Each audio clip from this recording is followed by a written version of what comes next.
Bonjour à tous et bienvenue sur ma chaîne de français. Aujourd'hui, je vous propose une nouvelle leçon. Lire une consigne et y répondre. Chers apprenants, nous allons voir ensemble qu'est-ce qu'une consigne et comment y répondre. Alors, une consigne est un énoncé qui indique avec le plus de précision possible la tâche à accomplir par l'élève ou bien l'étudiant. Une consigne scolaire incite l'élève à réaliser un travail précis. Et pour répondre à une consigne, il faut se demander si la tâche à réaliser se présente sous la forme d'une injonction, un ordre, c'est-à-dire la forme injonctive, ou bien d'une question. On parle ici de la forme interrogative. Commençons par la forme injonctive. Le verbe de commande, c'est-à-dire le verbe qui indique la tâche à faire, peut être à l'impératif, à l'infinitif, à l'indicatif présent ou bien au futur. Voici quelques exemples.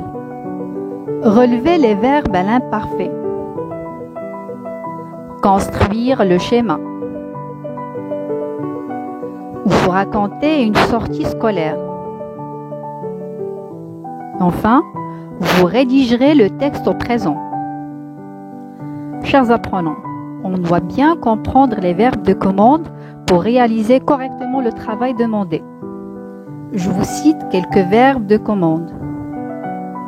Identifier, comparer, compléter, souligner, relever, et ainsi de suite. Maintenant, on passe à la forme interrogative. La question peut être posée sous deux formes. La forme d'une interrogation totale, c'est-à-dire la réponse par oui ou bien par non, avec bien sûr justification. Voici un exemple. Le narrateur est-il un personnage de l'histoire? Le narrateur est un personnage de l'histoire. En effet, il mêle le récit à la première personne. Puis on a la forme d'une interrogation partielle. La réponse portant sur un élément précis. Exemple, quels sont les personnages de cette histoire? Les personnages de cette histoire sont le roi et les habitants du village. Comme vous voyez, la réponse doit toujours être rédigée, c'est-à-dire présentée sous la forme d'une phrase complète qui reprend les termes de la consigne. Certaines consignes comportent plusieurs questions ou plusieurs ordres et demandent des tâches multiples. Comme dans cet exemple, vous aurez 3 tâches à réaliser. Relevez les verbes et identifier leur mode et leur temps. Chers apprenants, voici quelques exemples des consignes à la forme interrogative. Quel passage présente une description? Comment le paysan est-il vêtu sur chaque miniature?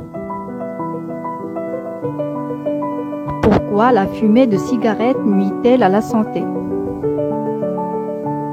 Et enfin, où la scène se déroule-t-elle?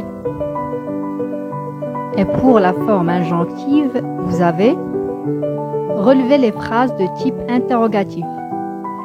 Associez chaque verbe de commande à la tâche à effectuer. Indiquez la fonction de chaque mot souligné. Chers apprenants, notre leçon d'aujourd'hui touche à sa fin.